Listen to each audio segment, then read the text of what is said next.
genes and chromosomes. Is that something you feel comfortable knowing the difference between what those are?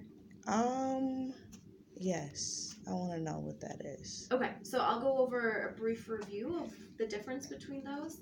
I Okay. understand best by looking at photos myself, so I like to show Okay. pictures. So hopefully this will be helpful. As I'm going through this, if it's not making sense, please stop me at any point and we'll find another way to describe it. Okay. So when we think about the whole human body, our bodies are made up of trillions of tiny individual little cells.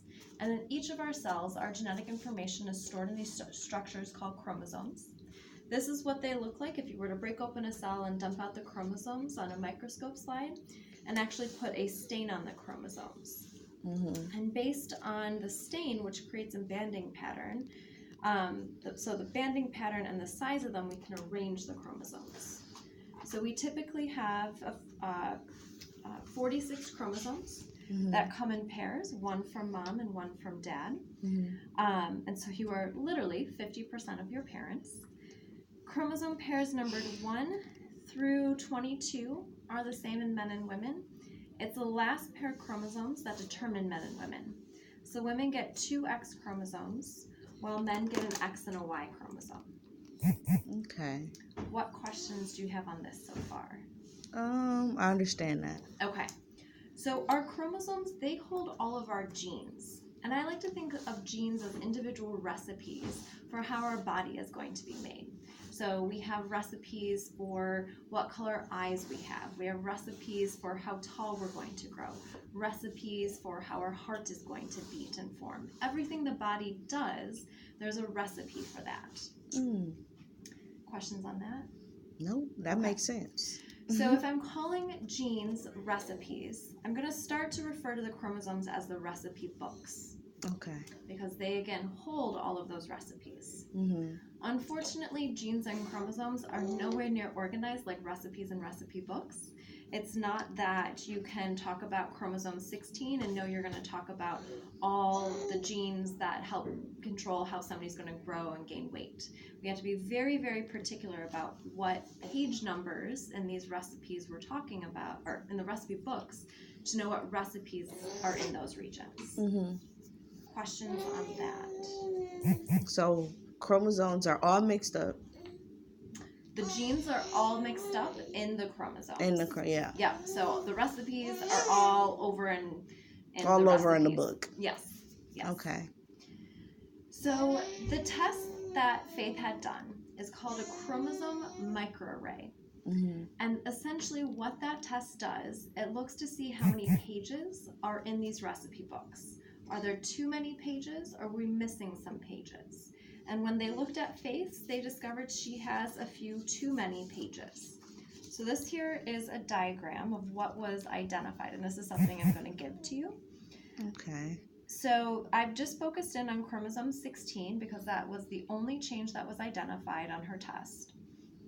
And just to orient you to what the heck you're looking at, this is a cartoon version of what a chromosome looks like. But we like to give the chromosome essentially page numbers so that everybody in the medical community knows what region, what pages we're talking about. And so this diagonally striped area is what we consider the middle of the chromosome. The top portion of the chromosome, we call it the petite arm, or we abbreviate it to the P arm. And the bottom of the chromosome is called the Q arm. Okay. And then we've numbered each of one of these different bands so it gets that page number. Okay. What questions do you have on this so far? I'm following along. Okay. So the testing identified a 428 kilobase, which I know means absolutely nothing to anybody who doesn't work in genetics, but 428 kilobase is a decent size. It's not ginormous, it's not super tiny. It's definitely not something when you look at the chromosomes underneath a microscope you could ever see, so it's pretty small. So we found, instead of the 2 copies, we actually found Faith to have 3 copies of this region on chromosome 16. And so I've highlighted and put a 3rd one here. Okay. It's not actually this whole band, it's just a portion of the band. But this is on chromosome 16 on the P arm, beginning at or in the band 11.2. For whatever Okay. reason, geneticists say 11.2. They don't say 11.2. It's a geneticist thing. But so questions on this before I move on and explain what's associated. No. Okay. So whenever we find any type of change on that chromosome microarray, we look to see what genes are located within this region and has anybody else been found to have similar changes. And this is actually a region that is very common to have missing or extra. And so this actually is known as the 16p11.2 duplication syndrome. Okay. And so that is what we would say is Faith's diagnosis, and what originally brought her to come see us is this is considered the features that are most common in individuals who have this extra gain, is this new term that we're calling neurobehavioral. So it causes things like developmental delay, speech delay, gross motor delays. It can also lead in the future, some individuals have difficulties with learning. Their IQ might be a little bit lower than their peers, and so they might need more help in school. Sometimes it's fairly mild, but sometimes it can be more on the severe end. Some individuals actually have also developed seizures. It's estimated about 13%, so that, if I can do math really fast, 87% of individuals don't have seizures. But because we know that there is a risk for that, that is something we're going to be wanting to be watching closely for Faith. Okay. And as far as I've seen in her medical records, there's never been any concern for seizures. Okay. Is that correct? Yeah. Your understanding also? Yep. Okay. She never had one with me. Good. We hope it stays that way. Me too. All of the features that can be associated with this duplication does not mean Faith is going to have all of them, but we know that they are associated. And one of the things that we already know Faith has is growth concerns, and that is definitely related to this duplication. Many, many, many individuals with this duplication, they have smaller head size, or the medical term for it is called microcephaly. And their length and their weight tends to be lower than what we'd expect for their age. Yeah. Yeah, do you agree? And so overall, we do feel that this is the explanation for why Faith has had the delays and why she's had the growth. And you were asking at the beginning, these weight issue problems, like why can't she gain more weight? And it's because her body and the genetics just make it more difficult for her to continue to gain that kind of weight. And I did see that she did go to an endocrinologist recently, and they were looking and also kind of talking about other sorts of strategies to try and help her continue to gain the weight and length and all of that. Yeah, she just got put on a new formula. Okay. So hopefully that helps. What formula is it? The Peppermint Junior. Okay. It's a toddler formula. Okay.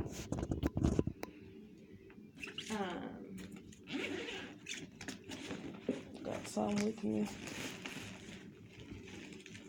This is what it's called. Oh, Okay. Okay. Sorry. And has that been helping so far? Or? Yeah, it has, Okay. because last week she was 15 pounds and 10.4 ounces, and today she was 13 something ounces. So Sure. So how long has she been taking this formula? Since May 20th. Okay. So it's fairly new. Okay. Well, that's great. She's already responding to that. Yeah. I'm excited. Yeah. That is a great sign.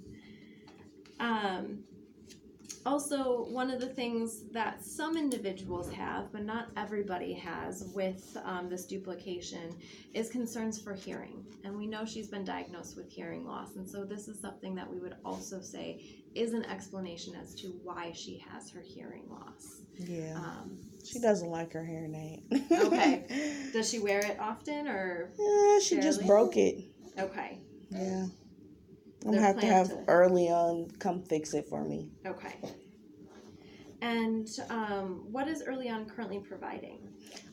Physical therapy, occupational therapy, hearing teacher. Okay. And in the fall, she'll be getting a speech teacher. Okay. Have you been seeing improvements with these? Yes, she can hold her bottle now. Awesome. So, motor growth are getting better. Good. No loss of skills? Nope. Okay. Wonderful.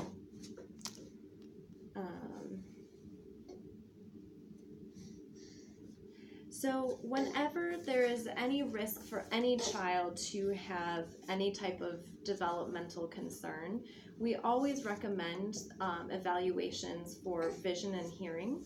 She's already being followed in for her hearing, so we want you to continue with that. One of the other things we would like to have done is to have her vision checked through an ophthalmologist who's an MD. Okay. Because if somebody is having some difficulty in seeing, and they also are a bit more delayed than others, they might have a harder time saying, you know, I'm not seeing as well. Or as she gets older and gets into school, where do you think you're going? So it is something that we can place a referral here. Or if you would like to do that closer to home, we can ask the pediatrician to help with that. Okay, we can do it here. Okay, I'm happy to put that referral in. And we also do encourage continuing with the Early On, all the different intervention therapies, since there is, you know, a higher chance that she will continue to have delays. We want to make sure we're providing all the interventions that she needs so she can reach her full potential, and providing those very early is definitely very helpful. Yeah, so, I agree. That's wonderful that she's already getting it and making improvements, and that's what we really are hopeful to see and expect she will continue to make those gains. Yeah. So, what are your, I know I'm dumping a lot of information on you right now. What are your questions and thoughts at this time? Will she ever be like the typical normal size of regular kids her age? That's really hard to say. Because right now I've made us focus in on just this one small region on chromosome 16, but she still has all the other genetic material that she's inherited from you and from her father, which is also influencing how tall she's going to grow and how big she's going to be. She might be more likely to be on the smaller size. She might, you know, be within that normal range.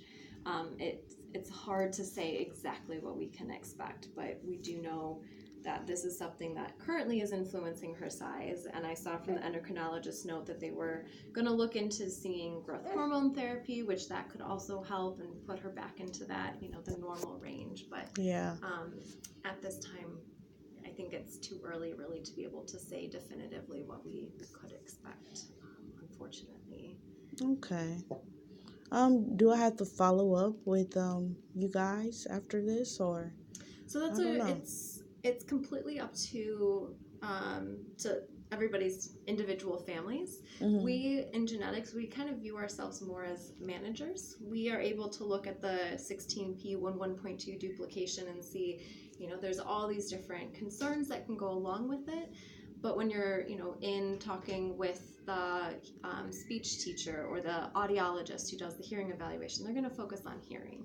Or when you talk to endocrinology, they're going to focus on growth. And so some families find it very helpful to come back to us. Other families are like, we have so many other medical evaluations, we don't really need another visit with genetics. Sometimes we do encourage, because we are continuing to identify more and more people with this duplication, we are learning more about what's associated with it. So checking back in a few years, 3 to 5 years, can be helpful to see, is there anything else we now know about this duplication that we didn't know in 2019? Is this common?